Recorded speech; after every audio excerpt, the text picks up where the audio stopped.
So in 2010, you start working with StreetHeatTV, right? And I see the logo in the back right there. It's fire. Oh yeah. And you're shooting music videos and short films. Music videos, short films, commercials, concerts, fucking World Star Candy. I mean, everything you could think of, man. We was shooting everything, man. And, How did you get into that? so I had been kind of watching their work for a long time already. They was already doing their thing and making a name for themselves. Street Heat, Will C and Tanner. Shout out to my brothers Will C and Tanner. They was already doing it. Will C was a DJ and he was trying to get his beat CDs into the clubs. And they made their history by thinking, yo, we gonna grab a camera. It'll be easier to get next to these artists that way. And then they made history like that. I was watching them already. When Capone from CNN came home, they had did the War Report 2. They had shot the War Report 2 in Mastic. And a girl that I went to school with, a model named Heather, was in the video. And I was like, oh shit, that's my homegirl Heather, da da da, whatever the case is. So now she had linked up with them. So I was like, yo, let me, reach out to Heather and see how she linked up with them or whatever the case may be. But in the meantime, between time, Tanner had hit me up and he was like, yo, I've been checking your music out or whatever the case is, why don't you come and fuck with us? On the first day that I came to meet him, it was a situation where I was supposed to drive to him and then I all of a sudden was like copping out. It was for some dumb reason. And then Tanner got on the phone and he was like, damn, we ain't even meet you and you bullshitting already? And I was like, damn, nah, I can't let that shit slide. So I ended up going out there and it's a viral clip of Rakim meeting DMX for the first time. And, and it was just a historical moment in hip hop. And they spit in each other's rhymes and, they having a real moment and there's a viral clip everywhere. And I was in that room. That was the first ever day that I shot with Street. First day that I met Will C and Tanner. And ended up sneaking into the Foxwoods Casino on the casino side where all the money was at. Ended up sneaking into the green room where all the artists is at. Sneaking into various artists' green rooms, catching interviews, like real guerrilla style, tactics. Like we was in there, we muscled our way in there, and Tanner was just real impressed by me. And El Bizzle actually was his first day that I met him too. So, Tanner and them, they was real impressed by the fact that we, stuck with them the whole time.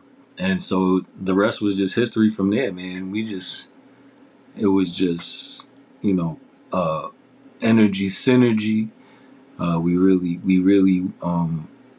it was a real cohesive thing, you know what I'm saying? Like, we just clicked. Yeah, man. So at the time, were you already a videographer or you were just like getting into it? Nah, like I said, at that time I was already doing my own shit. So I was already, ghetto shooting my own videos and, doing little, whatever the case may be. So I ain't really do nothing serious. I have no idea at the time, like anything video related. I'm just winging it at the time. And so, they don't know that probably. But, you know what I'm saying? I'm just hungry. I'm a hungry person. Like I'm gonna go somewhere. You're gonna ask me if I know how to do it, and if I don't, I'm gonna tell you yeah. And by the time you come back, I'm gonna know how to do it. Like, right. It's just who I am. And a few years ago, you ended up becoming the COO, right? Oh yeah. That's dope, man. It's giving you a lot of connections with other artists. Have you like been given a chance? Like, well, not have you? I know you have. I mean, you've been able to see like the business from a totally different perspective, like doing all these various things.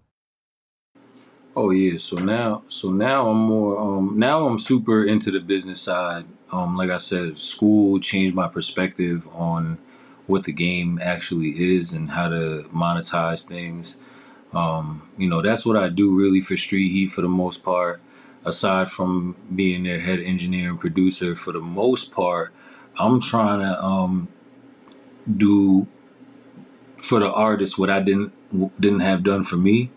artist development wise, teaching them how to brand themselves, teaching them, how to, trademark their names, turn their name into an LLC so it could be ran as a business. Little things that a lot of artists don't know because no one ever told them to do. No one ever told them like, yo, this is a business. You have to invest in yourself. You have to keep track of the money that you're spending. You have to, there's ways that you can fund yourself where you don't have to rely on a loan from a label, which you're thinking is a deal.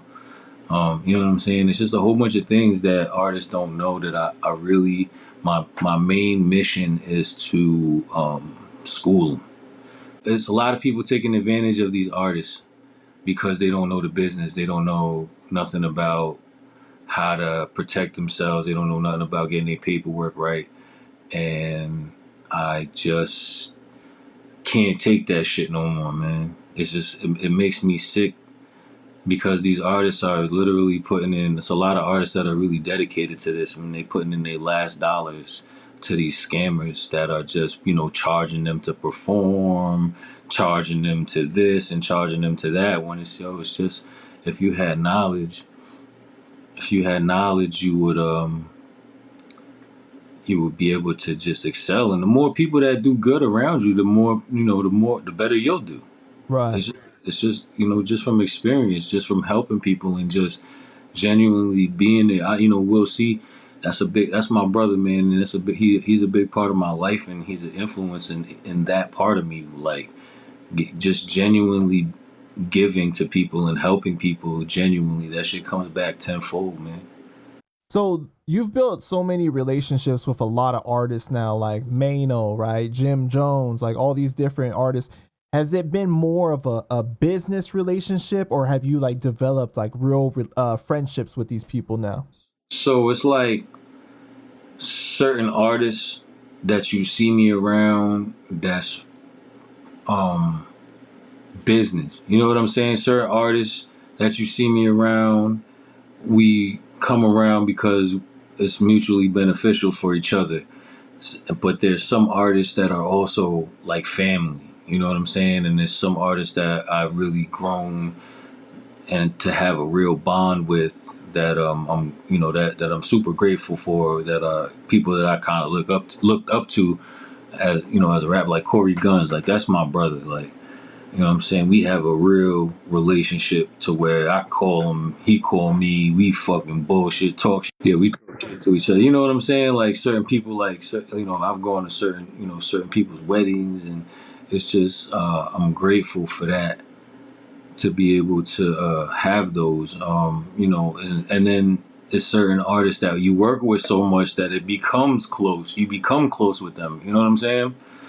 So it just depends on who it is. Like like Jimmy, Mano, Dave. Those are like family to us. You know what I'm saying? We work with them so much that we fucking tired of each other, but we love each other.